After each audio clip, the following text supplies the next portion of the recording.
આજે તારીખ 1 ફેબ્રુઆરી 2025। આ અમારા પ્રાકૃતિક ધાણા છે। આમાં પદ્ધતિ કંઈક વાવેતર અમે અલગ કરેલું છે। જનરલી બધા ક્યારાની અંદર વાવતા હોય છે। અમે પાળી બનાવી 18 ઇંચની પાળી ઉપર વાવેતર કરેલું છે। નીચેથી ક્લોઝઅપ કરી બતાવું થોડું કે આ નાલી, પછી આ બીજી નાલી, આ નાલીમાં જ પાણી આવે ખાલી, અને પાળી લગભગ 8-9 ઇંચ જેટલી ઊંચી છે। મારે કહેવું છે એ બીજું કે નિંદામણ તો અમે આની અંદર એક પણ વખત નિંદામણ નથી કર્યું। આપ નીચે નિંદામણ જોઈ શકો છો।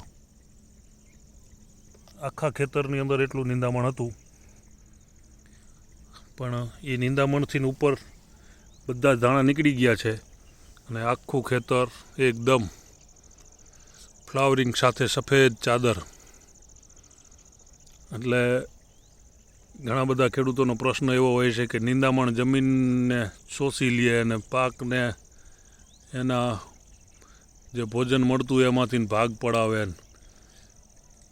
એ અમને એવું નથી લાગતું, કારણ કે 95% જેટલો કોઈ પણ છોડ હવા, સૂર્યપ્રકાશમાંથી ખોરાક પોતાનો બનાવતા હોય છે। જમીનમાંથી માત્ર 4-5% જેટલું જ પોતાનો ખોરાક લેતું હોય છે।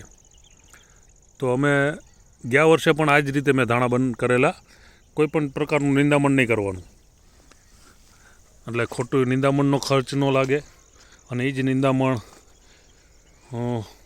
એના અવશેષો વળી પાછા જમીનમાં ઉમેરાશે અને ઓર્ગેનિક કાર્બનમાં કન્વર્ટ થશે। જુઓ, આ રચકી ટાઈપનું ખડ છે, પણ રચકીની અંદર અમે ઉપાડીને ક્યારેક જોતા હોઈશું ને તો એની અંદર એ રાઇઝોબિયમની ગાંઠો હોય છે।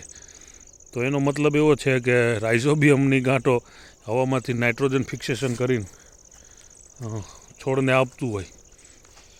એ બધો ગહન વિષય છે, એ કારણ કે એ પ્રકૃતિના સિદ્ધાંત મુજબ કામ કરતું હોય છે એ બધું, પણ અમે નિંદામણ નથી કાઢતા કોઈ પણ પ્રકારનું। હા, અમુક એવા પાક હોય છે, જીરું વાવ્યું છે તો જીરાની અંદર મારા 2 વીઘાના જીરાની અંદર 10,000 રૂપિયાની મજૂર થયા, પણ અમુક પાક ખેડૂતોએ સમજવું જોઈએ, કારણ કે હવે નીચે છાંયો પડવાનું ચાલુ થઈ ગયું એટલે નિંદામણ બધું જ દબી ગયું। બાજુમાં ચણા છે, ચણાની અંદર પણ અમે 18ની ગાડીએ વાવેતર કરેલું હોય, એની અંદર આસાનીથી ટ્રેક્ટર હાંકી શકતા હતા, પણ તોય ટ્રેક્ટર નથી ચલાવ્યું, એને પણ એક પણ વખત નિંદામણ નથી કરેલું અમે। હું ચણાનો વિડીયો અલગથી મૂકીશ, અથવા તો કોઈ પણ ખેડૂતોને જોવું હોય તો પ્રત્યક્ષ ગમે ત્યારે જોવા આવી શકે છે કે નિંદામણ ખેતરની અંદર કઈ અવસ્થાએ ક્યારે નડતું હોય છે, ક્યાંક ફાયદો કરતું હોય છે। ગજબની વ્યવસ્થા છે પ્રાકૃતિક કૃષિની।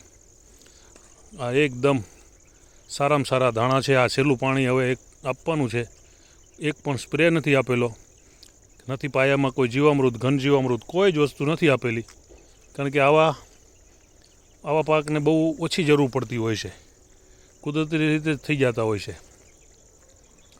તો આ તમામ ધાણાનું અમે ગ્રેડિંગ, સફાઈ, પેકિંગ કરી અને ધાણા જીરું પાવડર બનાવશું, આખા ધાણાના પેકિંગ કરશું અને નેચરલી રીતે અમે અમારા ગ્રાહક સુધી પહોંચાડશું। અસ્તુ।